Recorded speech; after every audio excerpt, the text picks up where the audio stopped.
সামনেই জন্মাষ্টমী। এই বছর নিজে হাতে গুজিয়া বানিয়ে গোপালকে খাওয়ান। একদম সহজ পদ্ধতি, দুটো মাত্র উপকরণ লাগে, সেটাও ঘরেই থাকে সবার। 1/2 লিটারেরও কম নিলাম ফুল ফ্যাট দুধ। দুধটাকে ভালো করে জাল দিয়ে নিয়ে 1/4 কাপ দিয়েছি চিনি। 1/4 কাপেরও কম চিনি দিচ্ছি, বেশি মিষ্টি দেব না। তারপর দেব 10 টাকা দামের যে গুঁড়ো দুধের প্যাকেট হয়, সেই 2 প্যাকেট দুধ এখানে দিয়ে দেবো। আমি একদম কম পরিমাণে বানাচ্ছি, সামনেই গোপালের পুজো। পুজোর দিন অনেক বেশি করে বানাবো বলে একদম কম বানাচ্ছি, শুধুমাত্র আপনাদের দেখাবো বলে আমি এটা বানাচ্ছি একদম কম করে।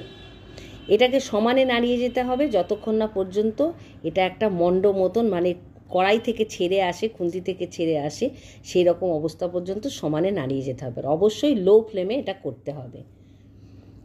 অনেকখানি ঘন হয়ে গেছে, এই অবস্থায় দিয়ে দিলাম 1 চামচ গাওয়া ঘি।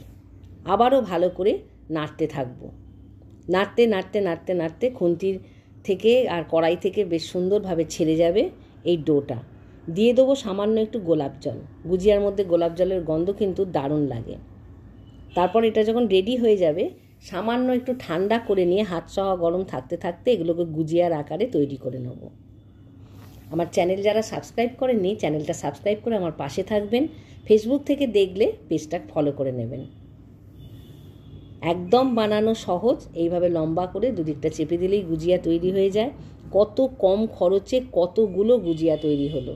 দোকানে অনেক সময় ময়দা মেশানো থাকে, কিন্তু বাড়িতে বানালে একদম খাঁটি জিনিস পাওয়া যায়।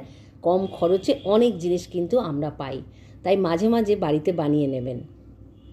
এবছর গোপাল পুজোয় অবশ্যই গোপালকে বানিয়ে এভাবে খাওয়ান।